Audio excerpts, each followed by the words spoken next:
Good morning, everybody, and hopefully there's still more people coming in. I'm very conscious of our time today with only an hour, so I'm going to get started now that we've hit 10:30. First of all, I would like to extend a very warm welcome to everybody in the audience for our webinar today. Those of you in the audience who are canny to the agenda will realise that I am not indeed Callum MacLeod, Community Land Scotland's Policy Director. Unfortunately, Callum can't be with us today, so I've stepped in. And for those that don't know me, I'm Magnus Davidson. I'm a Director here at Community Land Scotland. Very quickly, can I just ask Meg to switch to the next slide? Brilliant. Just to cover our housekeeping. Hopefully many of you will know Zoom and how it functions for these kind of webinars. Can I ask you that throughout, whenever the audience has a question, to use the Q&A function, which is different from the chat function, and that just allows us to keep all the questions in one area. Captions are available during the session and you can turn them on down at the bottom bar. Sometimes they can be a bit distracting, so if you don't need them, I won't have them on just because they do come up at the bottom. Please use the chat function to say hello, to introduce yourself, where you're from. Hopefully it's as sunny where you are as it is for me here in Caithness. But yeah, please use the chat function to say hello to everybody else that you hopefully will know. So today we're here to discuss the issues raised in the report, Green Finance, Land Reform and a Just Transition to Net Zero by Jon Hollingdale. This is the latest in Community Land Scotland's independent discussion paper series on land reform and the common good. I'm joined by John, Hamish Trench, Ailsa Rayburn and Hugh Raven, who I'll all introduce in due course, but just ask all the panelists, feel free to turn on their cameras when they please. So John lives in Forres in Murray and is the CEO of Community Woodlands Association, which advises, supports and represents Scotland's 200 community woodland groups. After beginning his forestry career as a harvesting contractor in the south of England, John has been working in Scottish community forestry since 1999 in a variety of roles, including 4 years as a community forest manager at Dunnet Forestry Trust, actually here in Caithness, a woodland that I use with my family a huge amount and have a huge amount of respect for. So John is going to introduce his paper to us over the course of 10 minutes with a short number of slides before I'll ask for a couple of succinct responses with initial thoughts to John's slides from our additional 3 very distinguished presenters. And those are in the following order. Ailsa Rayburn, who is our chair at Community Land Scotland, is a chartered surveyor based in Argyll with many years' experience in property development management and regeneration. As head of community assets team at HIE, Ailsa was also involved with, or has also been involved with the community land sector now for a number of years. She is also chair of the Isle of Egg Heritage Trust, and she's also served as a director on the Isle of Gia Heritage Trust and has supported communities across Scotland to acquire and develop local land and buildings. So welcome, Ailsa. Hugh Raven is managing director of his family's business, Ardonish Estate. He's current or former non-executive director of 5 other Scottish estates, land holdings totaling some 200,000 acres. Until recently, he chaired the charitable grant maker, the John Ellerman Foundation, and chairs Scotland's Moorland Forum, the Open Seas Trust, Highlands and Islands Environmental Foundation, and Environmental Funders Network, bringing together the UK's leading environmental philanthropists and charitable trusts. So welcome, Hugh. Thanks for joining us. And last but not least, Hamish Trench, who is Chief Exec of the Scottish Land Commission, a public body advising on reforms how we own and use land in Scotland. He is a former chartered surveyor with experience of land use, policy and research in the public and private sectors, and his previous roles include director responsibilities at Cairngorms National Park and Deer Commission for Scotland, and working for a private practice firm of property and land consultants. A huge amount of organisations represented there, a huge amount of experience, and absolutely fantastic to welcome all of our presenters today. After our initial responses, I'll take a short amount of time with a couple of opening questions before turning the panel over to the audience. So can I ask the audience for as many questions as possible through the Q&A function. I will apologise in advance if we don't have time to address your question, but we'll look to see if we can find a way of trying to make sure they're answered in some way. So before I ask Jon to share his thoughts, I just want to reiterate the important contribution that this paper makes to the debate on the relationship between land reform and tackling the twin climate and biodiversity crises, particularly given growing concerns around the influence and impacts of green lairds who operate within Scotland's unusually concentrated pattern of rural land ownership and an almost entirely unregulated land market. Green finance, land reform and a just transition to net zero addresses these concerns within the broader context of new green landowners and provides a comprehensive analysis of existing green finance mechanisms and scope for designing policy interventions to ensure that land use plays its full part in a just transition to net zero and community wealth building. With that, I'll remind the audience to please contribute your questions in the Q&A function, and I'll hand over to Jon. Thank you very much, Magnus, for that general introduction. Let's see if I can try and make the tech work and share my screen, because I don't feel that you need to be looking at me for 10 minutes while I'm talking. So unfortunately, you have to look at a bit of a PowerPoint, but and sadly, no pretty pictures today. Hopefully someone can thumbs up that this is actually working and you can see this okay. Thank you, Magnus. So yes, my paper for Community Land Scotland. As Magnus says, I work for the Community Woodlands Association. This is the point where we kind of want the thing to move on to the next. Yes, so there we are. A very brief outline of our organisation. We've been around nearly 20 years. Supporting, as Magnus said, 200 community woodland groups across Scotland in a wide range of ways. But really, land reform and community land management are at the heart of what we do. So these issues that we're discussing today are really central to a lot of our member groups and perhaps to a lot of potential community woodland groups in the future. The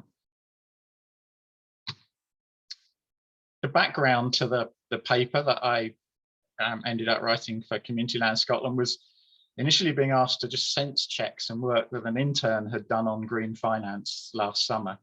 That developed into writing a couple of briefing papers on the subject for the Community Land Scotland board, and that in turn evolved into this discussion paper. From my perspective, there's obviously a very active and it's a very healthy debate. Well, a lot of focus on green lairds, but it's not always very well informed. And as I say, I don't think Twitter and newspaper articles are necessarily the best base for policy. And I was also very aware that not everybody engaging in these debates is necessarily coming from the same progressive viewpoint that myself and Community Land Scotland feel we're coming from. There's a lot of people out there interested in defending the status quo and arguing essentially against the land use transition that's necessary.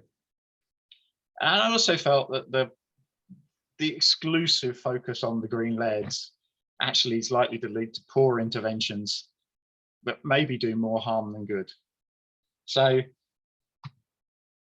set out to write a paper. The initial target that I was given was 20 pages. It ended up being about 30, and quite honestly, it could easily have been 100, although I probably might not have finished it yet if I had gone for 100, but I guess that's still an option.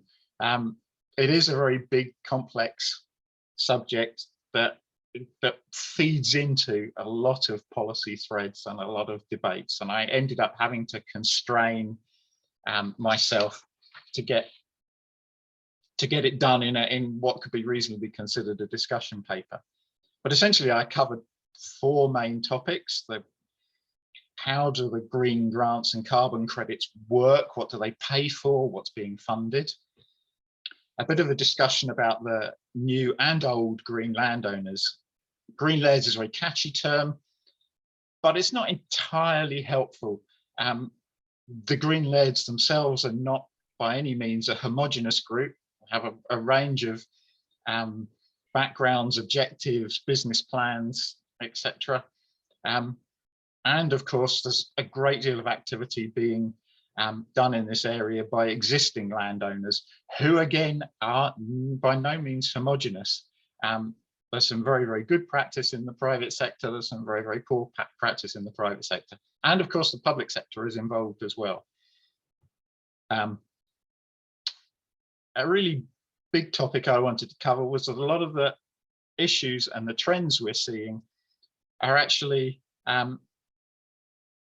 while the green buyers are having an impact, what we're seeing is something that's symptomatic of much longer term systemic issues with the land market.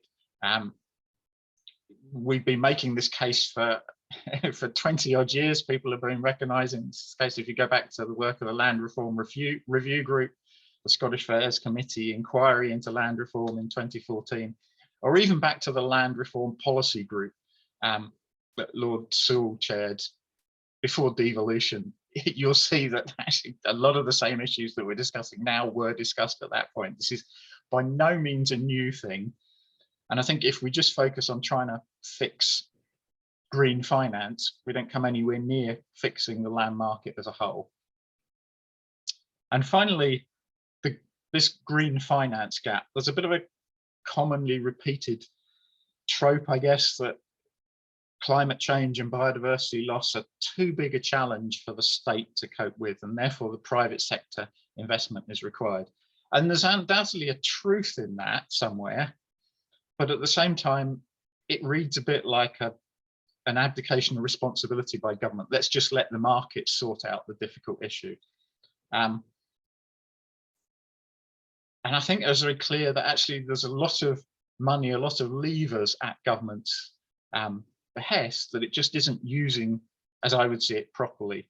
That there's a great deal that the state could do alongside private investment. And if we are going to have private investment, then it needs to be really well regulated to ensure that it actually delivers what we want and isn't just a kind of a PFI for nature that's all about extracting returns rather than producing the goods on the ground.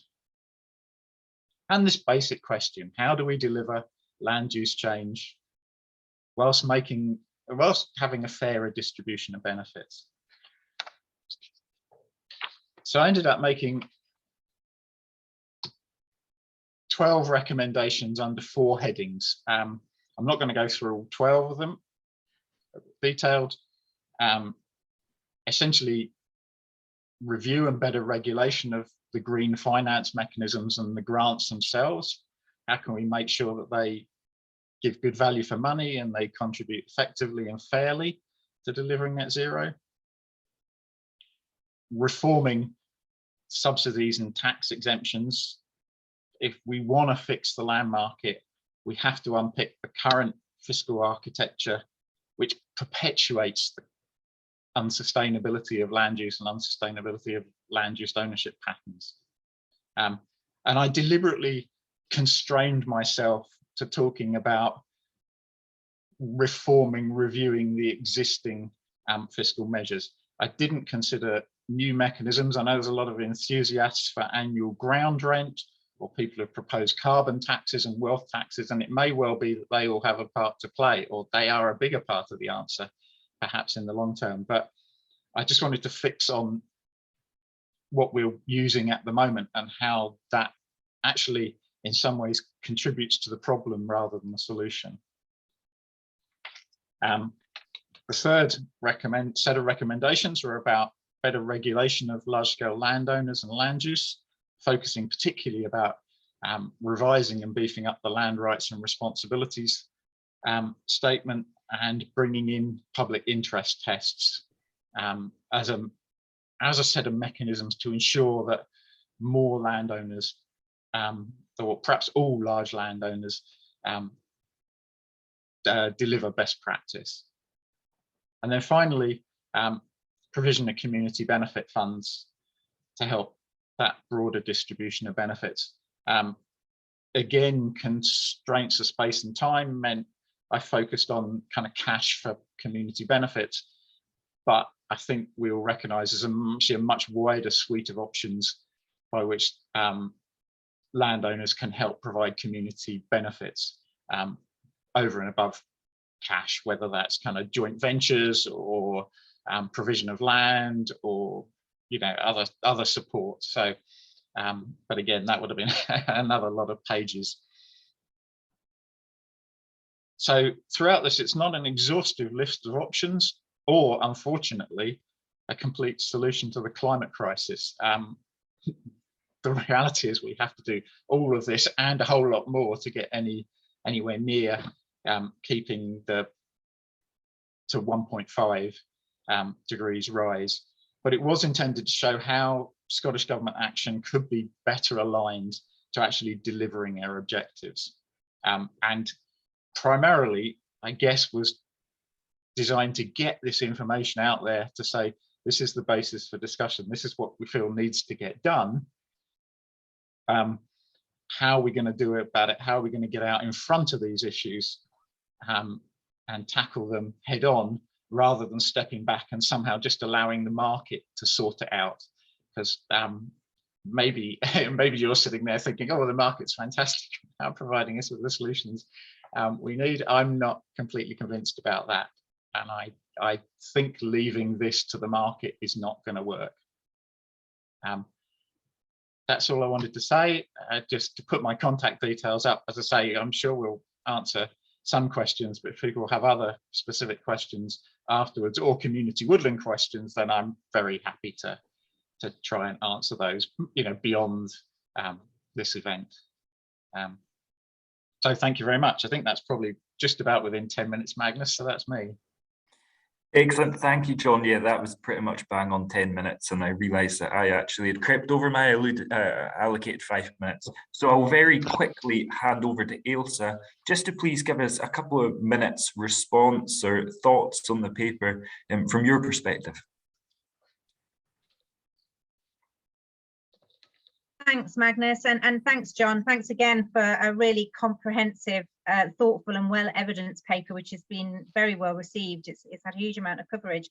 And I think John absolutely nailed it in terms of where CLS were in commissioning John in the first place in this paper, was wanting to get in front of the issues, understanding that there is a huge amount happening, and hopefully Community Land Scotland is developing a reputation for looking to try and find solutions and ideas, rather than saying these are just problems and handing it over to someone else, but trying to work with other partners to find ways forward to address some of the issues that are arising. So John's report was really timely. It coincided with the Land Commission's Rural Market Report, which I'm sure Hamish will touch on, both of which provided really solid evidence of what I think we've suspected for some time, that the market is changing rapidly, driven by higher timber prices and future carbon potential, and that prices are also rising exponentially, and that impacts hugely on the ability of a whole range of people to engage in the market, not just communities, but small farmers and crofters,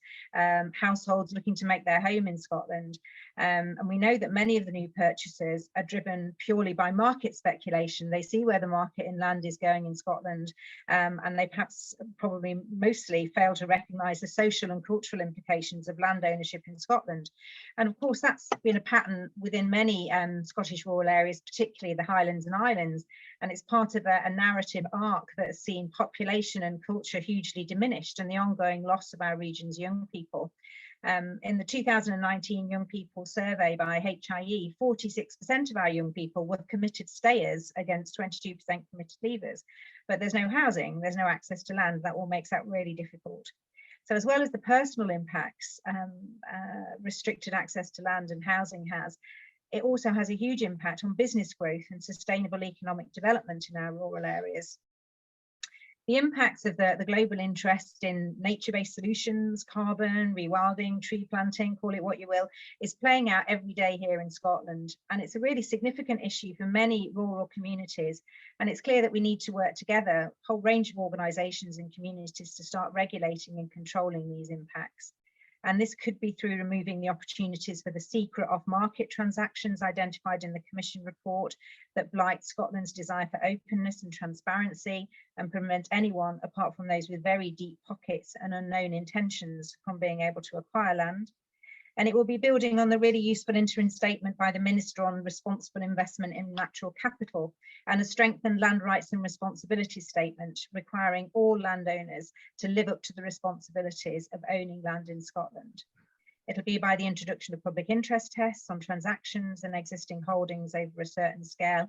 And it will be rethinking how Scotland uses its fiscal powers, as Jon has mentioned, through subsidies and tax exemptions to ensure they deliver the full range of government objectives. So there's lots to do, and I'm always heartened by the broad range of public support that exists for change. And it's also really valuable to be able to highlight the excellent examples of where partnership is already achieving the type of change we want to see. And so the work at our Tornish estate, which I hope Hugh's going to explain now, is an inspiring example of what can be done with a landowner working with a really active community to build and sustain resilience. And that's included a whole range of measures, including providing land for affordable housing. So I'm looking forward to hearing from Hugh on his reflections on the issues raised in Jon's report and what more we need to do to work together to mitigate the impacts of what we're seeing. Thanks, Hugh. I'll pass over to you. Oh, so that's very kind of you. Thank you so much. And well, thank you particularly for those nice comments about what we're trying to do at Untitled. Excuse me. And also I should start by thanking Jon very warmly for a terrific paper. And Jon and I don't know each other, but he will forgive me, I'm sure, if I make one or two critical comments as well, because I think that might be my role. It's an excellent paper. Forgive me, though, if I say that I think actually this debate that we're having might end up being fairly short-lived. And why do I say that? Well, I think Jon himself summarizes the reason very well. And he says of carbon offsetting schemes that, and I quote, while well-intended, they may actually be counterproductive, as rather than being used to offset genuinely unavoidable emissions, the promise of future sequestration is used to avoid or delay corporate and individual behaviour change. And I think that's exactly right. And therefore, I think that the new green laird, I'm using the term new here, but maybe I should just use the term green laird, as a perhaps a rather old green laird. But the new green laird Klondike may be rather short-lived, because I don't actually think that the public will tolerate for very long large industrial emitters buying up land for offsets rather than reducing their emissions at source. So we may be having this debate now and look back in 10 years and think, well, actually, that didn't last very long. But that said, I do have some more critical comments about Jon's paper. And it's based on the assumption that Scottish land is an asset apart from all others, and one with characteristics that differentiate it from the normal rules of a Western European mixed economy, and that it's different, for example, from minerals or precious metals and urban property, or for that matter, land in Wales, England or Northern Ireland. And of course, Scots land does have characteristics that set it apart from those other asset types, clearly including its history and its location, and also that people in Scotland, including me, are particularly interested in reforming the laws and the rules around land use and ownership. But does that justify the statement in Jon's excellent report, and I quote, that it's essential that landowners must not be incentivized to hold or acquire land for financial exploitation? Now, that's a big statement, and I don't yet see a consensus in Scotland that the land market should be treated so very differently from those other assets. And we must also take care, I think, that this narrative doesn't demonize land managers for doing something in the public interest just because it makes money. If you'd said to me as an environmentalist 10 years ago that land management decisions in Scotland would increasingly be made in response to two overwhelming planetary crises, two crises that were mentioned at the outset by Magnus, I would have said, bring it on, this is terrific. And yet here we are 10 years later, appearing to be very critical of actually what could be a very benign change in incentivization of land management decisions. So let's not be entirely negative about what the opportunities here are.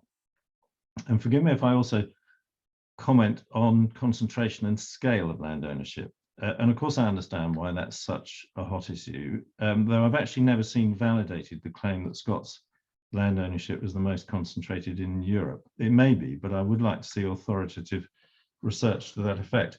And I have to acknowledge I represent a very concentrated land holding myself, but concentrated, it's I've been. This is not new. And finally, I'd like to make a specific point about regeneration of land through woodland creation. And woodland creation is usually the motivation of the new green lairds. And concentration there can actually have its advantages.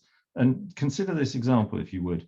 Unfenced regeneration of woodland is an important element of trying to restore the degraded land of the Highlands. And in fact, it's often seen really as the holy grail of land restoration. And in most places, it can only work where land management is highly concentrated. So look, for example, at the John Muir Trust's attempts to regenerate woodland on their land in Knoydart. And I believe it hasn't succeeded because without fencing, they couldn't control the encroachment of deer from their neighbour's ground because the patch the John Muir Trust owns is simply not big enough. Whereas look at Glenfeshie in contrast, because on the other hand, there it has worked and it's a large estate and the place has become iconic. And it worked precisely because it's a large enough scalpel ground to allow effective zero tolerance policy towards deer without unwelcome visits destroying, regenerating woodland from the neighbours. So all that said, John's done us a very big favour indeed, I think, even though I think this debate may be slightly shorter lived than we currently imagine. I think the value of Scottish land may well continue to rise, but I doubt in future it will be driven as much by the importance of markets for natural capital, because the public shouldn't tolerate for long the purchase of dispensations that relieve large polluters of the environmental responsibilities that should rightly apply to all of this. And the other prescriptions that John gives for influencing the market that he outlined a few minutes ago, the reform of subsidies and the tax exemptions, giving teeth to the land rights and responsibility statement, and bolstering community benefit funds, all of those, I think, are very well explored and very well worth further exploration. So thanks again to John for a terrific report and to Community Land Scotland for organising this discussion. Hugh, thanks for that. Some very thought-provoking pieces there, in fact, and some ideas I think that Hamish and his organisation have covered when it comes to concentration and scale of land ownership in previous reports. But I won't jump ahead of myself, and I'll ask Hamish just to contribute a couple of minutes' thoughts as well here. Thanks, Magnus. So yes, and thanks to start with Community Land Scotland and to John for both the report and the event. I think really helpful discussion here. Some brief initial thoughts from me. Picking up a couple of things that have been said, I think, John, one of the useful things that you drew out and that your report reflects on is that actually, when we're looking at green finance, we are looking at kind of the latest iteration of current trends overlaid on top of what we already understand about land ownership and the land market in Scotland. So actually, let's not lose sight of those kind of fundamental questions about productivity and accountability in the way that we own and use land. And this, actually, those are quite helpful lenses to look through some of these questions. Because I think, as Hugh's hinted, it also comes down essentially to maintaining public confidence in how we make this change and this transition to net zero in our land, and how the benefits are shared from that. I think the other thing your report usefully does is recognises some of the complexity and uncertainties around this. There certainly isn't a single kind of policy answer to this, as well as obviously the key questions around just transition. And those are absolutely essential, as you've hinted, to our work at the Land Commission, in terms of understanding what are the implications in the land market, what this means for responsible land ownership and investment, and it's certainly not all about new landowners, and indeed how communities and local economies benefit from this emerging value. And again, there are many different models of investment that we're seeing coming in that we need to understand the nuances of. I think at the Land Commission, our view is certainly that there are ways that we can do this well in Scotland. There are obvious risks and challenges that have been touched on, but really a big opportunity to deliver the kind of land use change that's needed and the wider social benefit from that. And I think key to this is how we harness private investment in a really productive way. That won't, of course, happen by default, and I think we're clear that we do need to sort of actively shape the system. Might also be helpful to bear in mind, I think, that we're talking about two markets here in terms of the land market and, of course, the developing market for carbon offsets and that carbon market. And the approach to regulation and policy may be quite different and needs to interact, but there may be quite different tools that can be used in both markets here. And I think the other underlying kind of point here that Jon's paper brings out well as our own work is that the land market is already highly shaped by policy. We know that policy does shape these markets, that the market responds to policy signals, and therefore it is possible to continue to shape and reshape. So I think, we know there is kind of a need to actively shape this. And of course, the principles that the Scottish Government have published around responsible investment in natural capital, I think do provide actually a good starting point for that shaping. So to finish, I think, really helpful paper that acknowledges in a way that a combination of approaches is going to be needed here. I would also flag, I think, the point that it's not actually just about policy and legislation. There's an awful lot that can be done through responsible practice and actually just taking the opportunities on the ground. For example, in new collaborative ownership and governance structures, something that we're really keen to explore. Because ultimately, as I say, this does come down to really maintaining and building public confidence in the way that this change is handled. And how we realise the benefits from it, I think. Hamish, many thanks, and actually thanks to all our panellists for those initial thoughts. We now have half an hour to set aside to some questions, and I'm seeing some coming in the Q&A, which is excellent to see. Please do continue to contribute to that function. I've got a few. I'm going to take chair's privilege and ask a couple of questions myself, and I'm going to direct them to each of our panelists, and I'll ask the other panelists, please contribute if you want, but just bear the time in mind. The first of which is I'm going to direct to Ailsa as Chair of Community Land Scotland. And CLS obviously commissioned this report, and I'm really keen on asking what you see as the main threats and opportunities regarding green investment and just transition. Thanks, Hamish. And it really was to think about what those threats and opportunities are from the changes in the market and the interest in this sector from a whole range of players. And I think that the point Hamish makes is a good one. It's about the land market can be driven and is driven by signals from public policy. So it's how we use public policy to influence the land market. There's always the backstop of legislation, and there is a land reform bill and a community wealth building bill slated in this parliament. So we really would like to see a lot of the rights and regulations strengthened in those pieces of legislation, but as with community rights to buy, they should be backstops. So it's when we're not achieving the change that we want to see to achieve a just transmission and to address the climate and biodiversity crisis through policy itself, then we need that legislative backdrop. So I think that's an opportunity, and that there is political will to do that.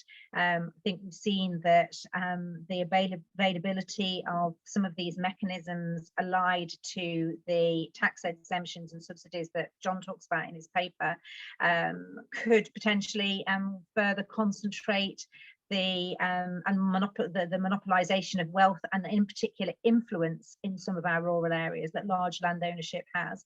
When individual landowners start to acquire more and more estates and really have huge monopolistic influential power, that's not good for local communities, and we're seeing that playing out in places at the moment. The other issues obviously are hugely limiting the Scottish Government's intentions around diversification of land ownership, as I say, not just for communities, but for farmers and for individuals and crofters.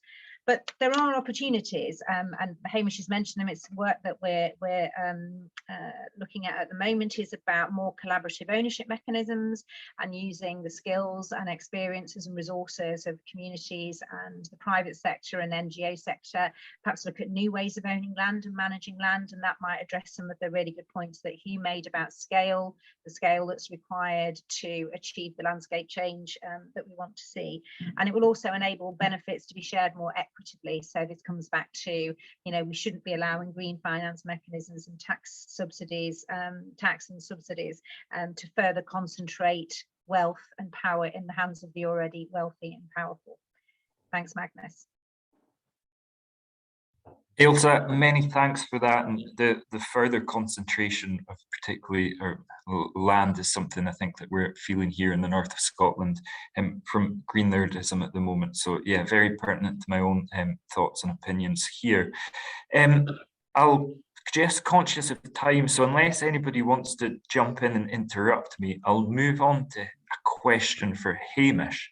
And it's been alluded to, in fact, earlier in our discussion, and it's around what I would consider a very complimentary report that came out or was published and commissioned and published by the Scottish Land Commission last week, looking at trends of land in the rural market. I'm just really interested to hear, Hamish, a little bit more about how you feel these reports maybe complement each other, and what policy implications might come out from the Scottish Land Commission considering this growing evidence base.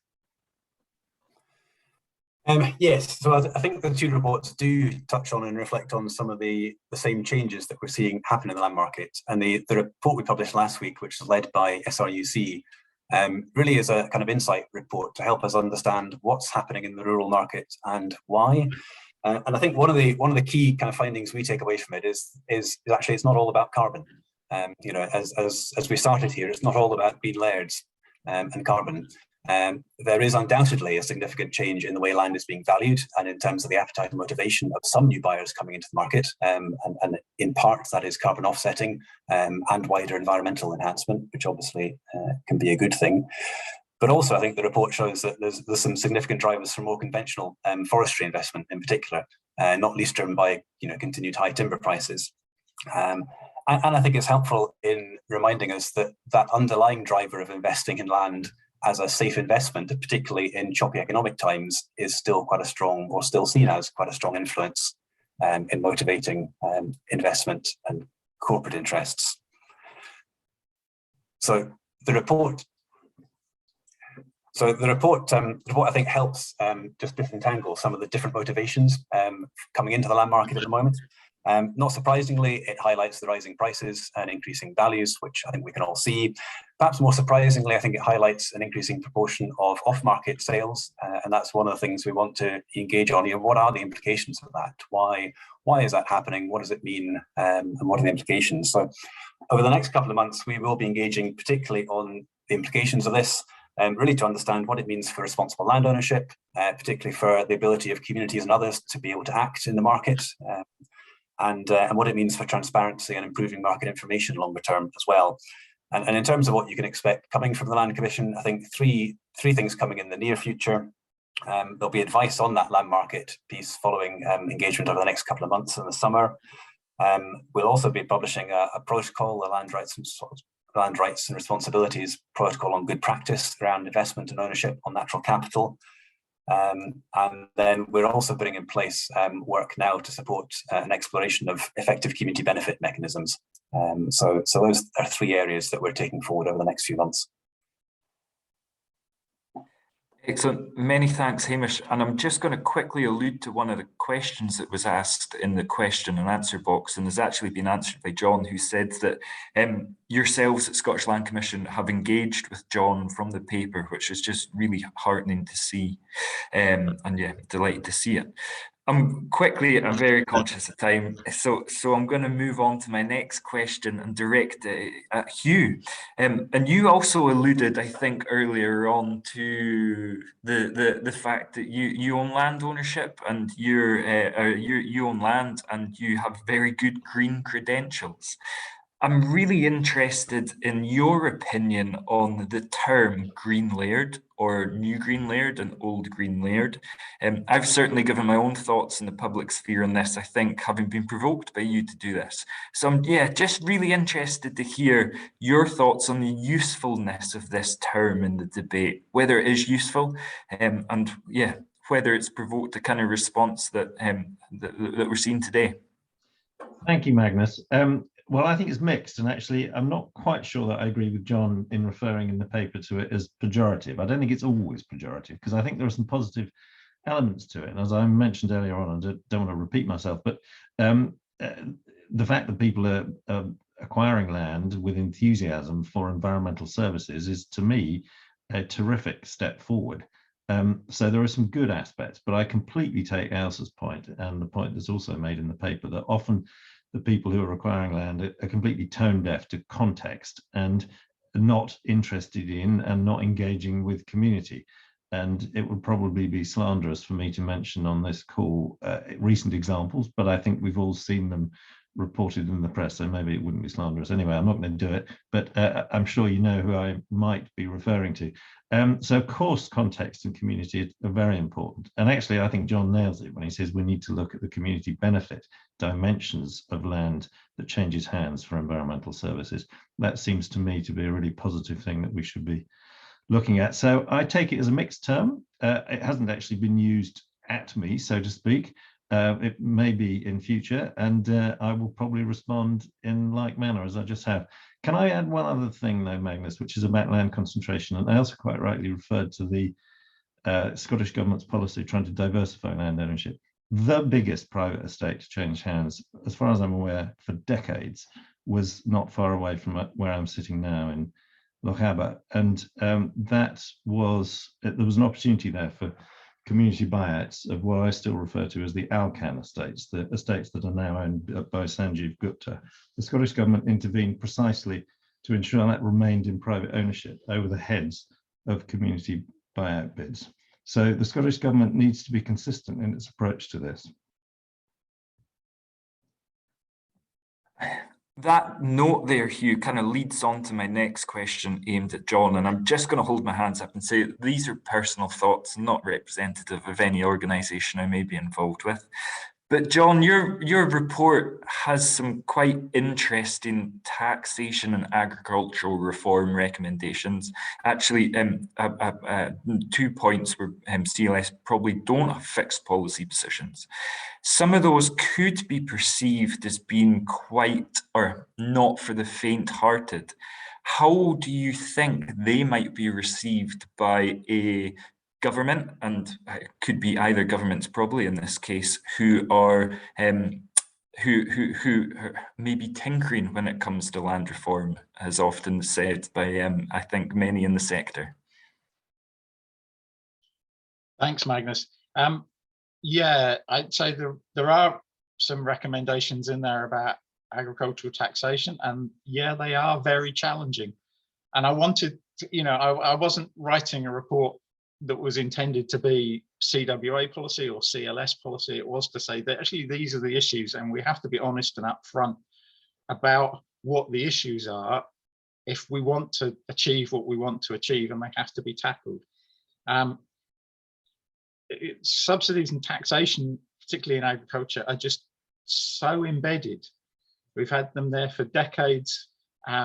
They've, as Hamish said, they have, the agriculture we have and the land use we have is almost completely shaped by them. You mentioned in your introduction, I started in forestry, God knows, back at the end of the 80s. I actually started working on a farm in 1978. It seems like it is a lifetime ago.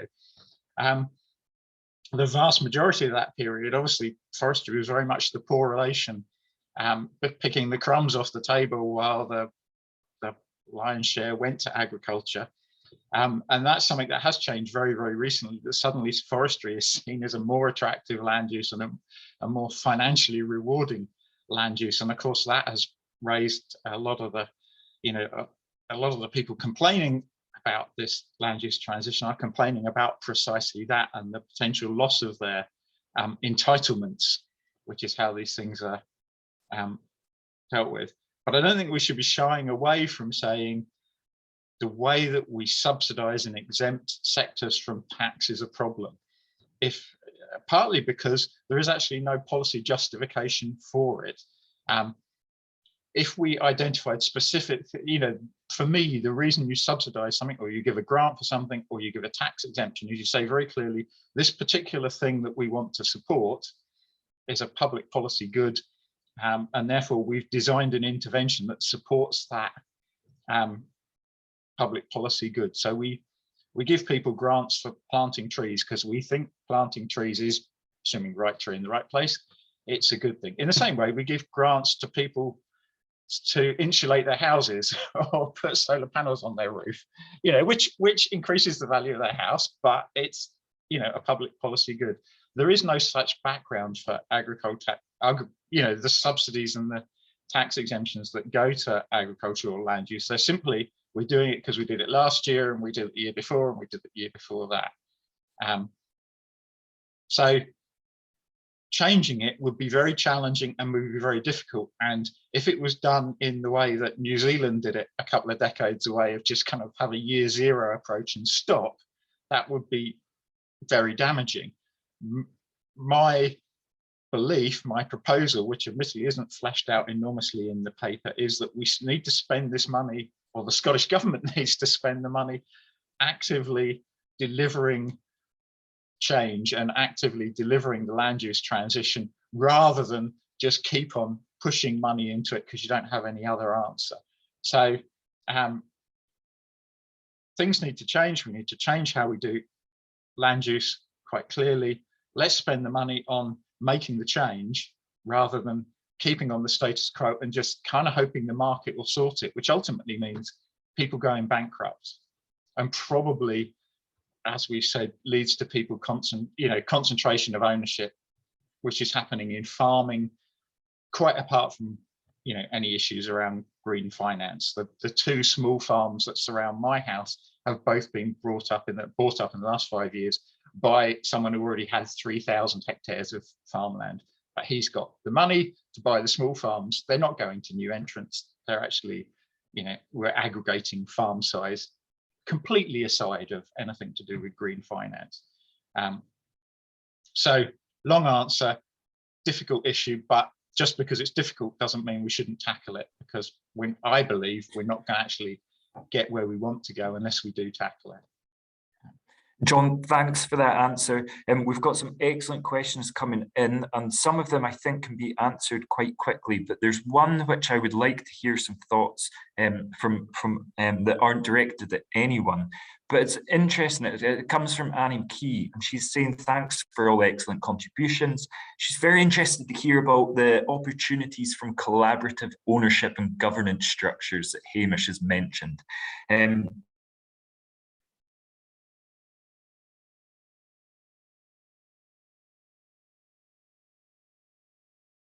Management and land ownership are interrelated and can be, specifically on this question around opportunities for collaborative ownership, probably something we're actually seeing playing out in the renewable sector at the moment too.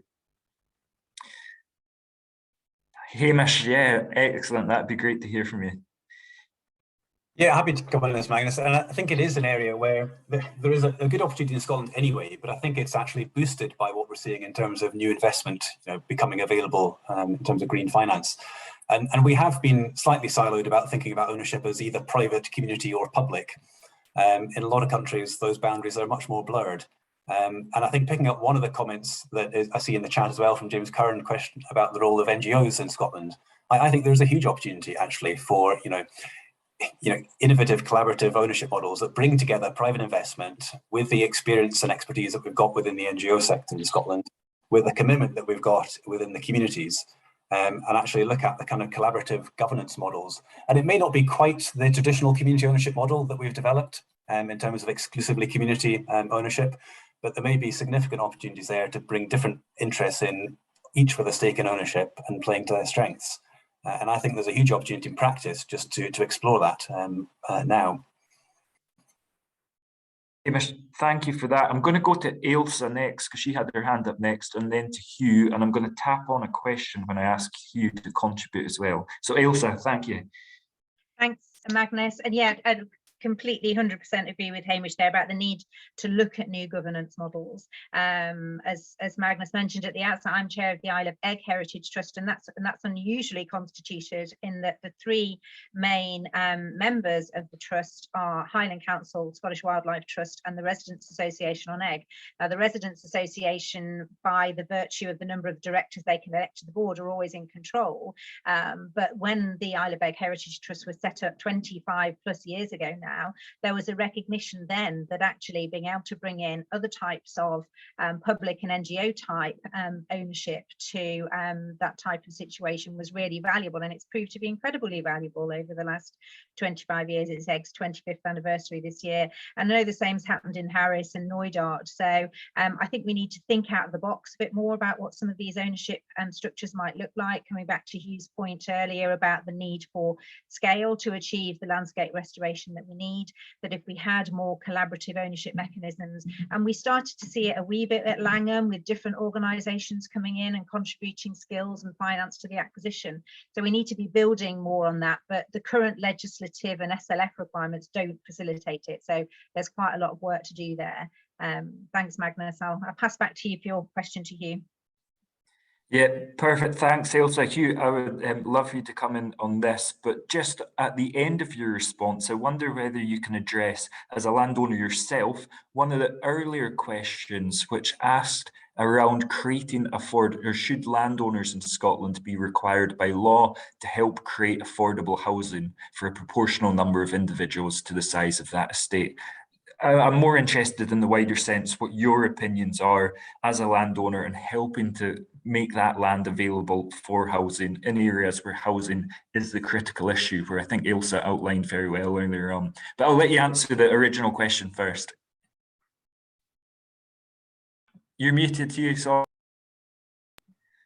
Thank you, beg your pardon.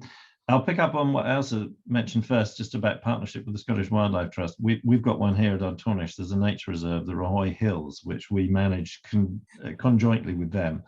And that's been a successful partnership for 25 or so years. And a bit of Ardtornish is in the nature reserve and a bit of SWT owned land. And it's been an exemplar, I think, for us and how things can be done.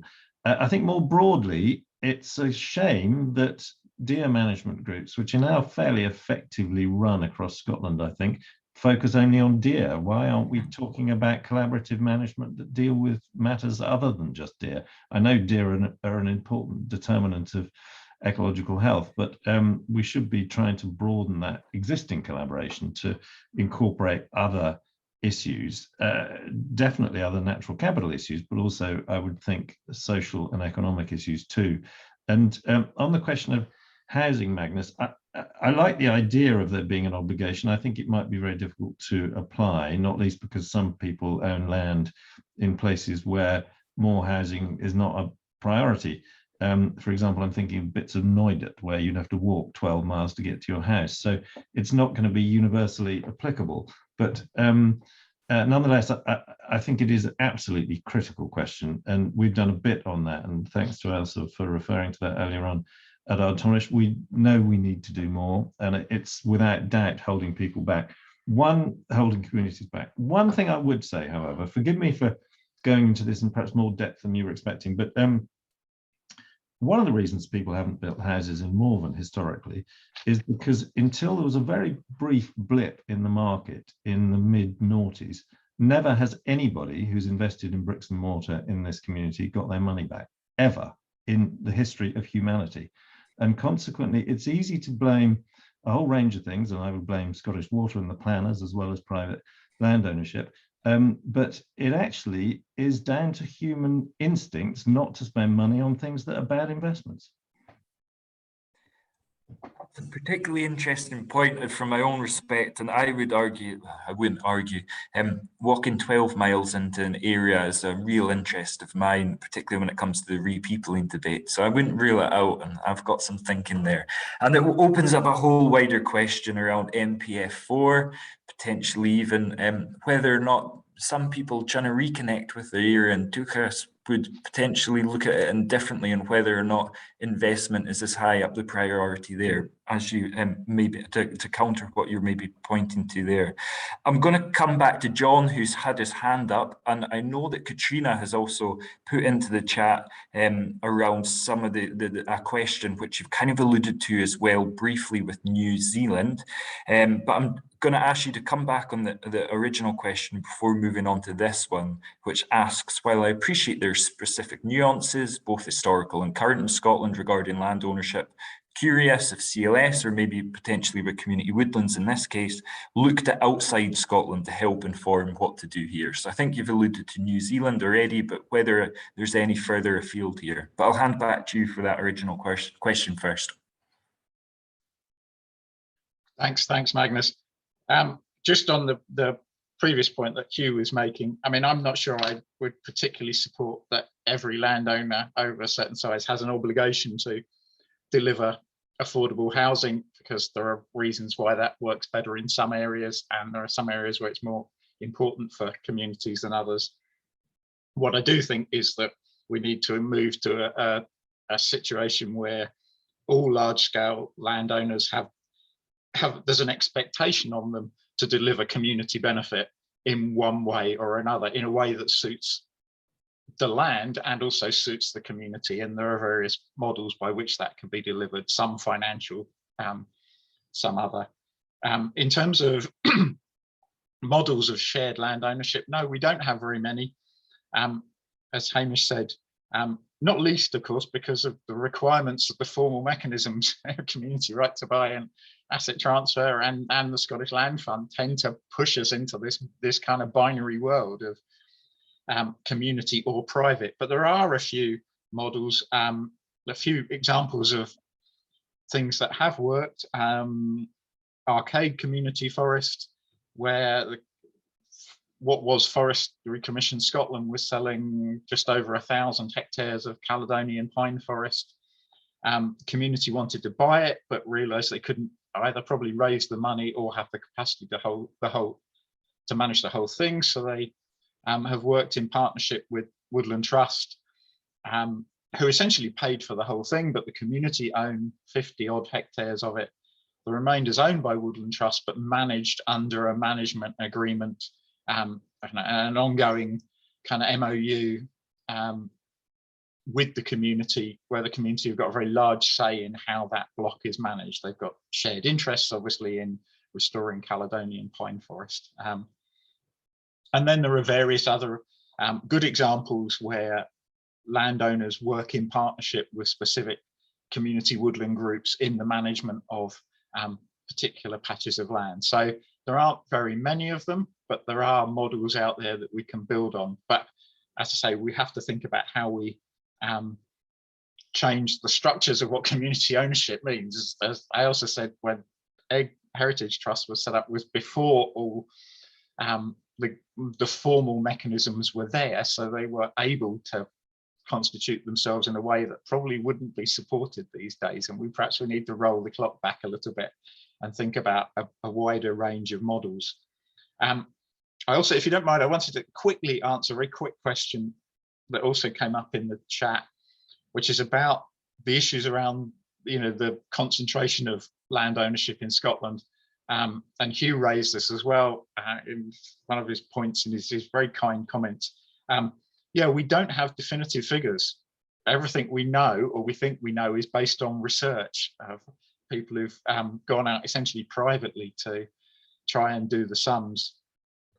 And that research is not absolutely comprehensive, but it covers enough of Scotland to give us a pretty clear idea of this. And of course, other European countries at least do, their governments do compile research, and we know what their average property holding is. Even in what are massive countries, Sweden and Finland, with huge areas of forest, very sparsely populated, even in comparison to kind of North Sutherland and Caithness, and yet their average holding size is considerably less than ours. It's a very good point that, of course, Mr. Paulson at Glenfeshie can do things at scale, because he has, such a massive land holding.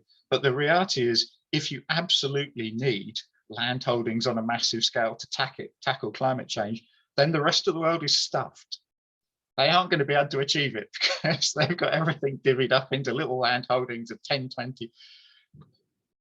The reality is they just have to work in partnership. And I think most European countries, I'm not saying it works perfectly everywhere, but the reality is they're actually quite good at working in partnership to get things done. And And I think we probably in Scotland need to be a bit better at working in partnership at getting things done.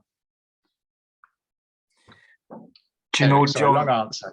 No, and do you know, I'm looking at the time now, and I'm thinking that point around partnership working is maybe an area or a point that's positive and moving certainly in the positive direction in Scotland, and particularly coming back to some earlier points around reinterpreting shared ownership models and understanding how communities can benefit from potentially community benefit funds. And I'm thinking of Afric Highlands here, and some of the fantastic work that we're seeing in Cairngorms Connect, and right here at home in Caithness for me in the Flow Country with some of the partnership working that's going on here. So it's turned 11:30. I think we can finish on that most excellent point around more partnership working and building on the success of partnership working that we're seeing in Scotland. I would like to thank all of our panelists for those excellent contributions, thought-provoking at times. So I'm going to go away and certainly think about some of these a little bit more. But most of all, John, thanks to you for writing such an excellent report and giving us a basis for this incredibly stimulating discussion.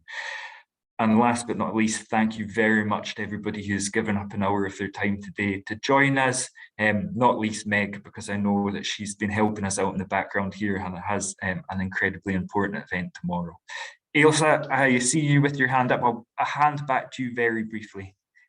Yeah, 30 seconds. Thanks, Magnus. Yeah, thanks again to everybody and to John for the report. Just a quick reminder, we've got another webinar and John's presenting again, but on a different topic next week, together with Savills and the Woodland Trust, specifically about the carbon market and how that might impact on communities. Meg will put details in the chat box and send it afterwards. And then also just a reminder about our conference in May, the 20th and 21st of May. Hope to see some of you there then. It's going to be in Edinburgh. So nice to see everybody. Thanks again. Brilliant. Thank you, everybody. Great to see you.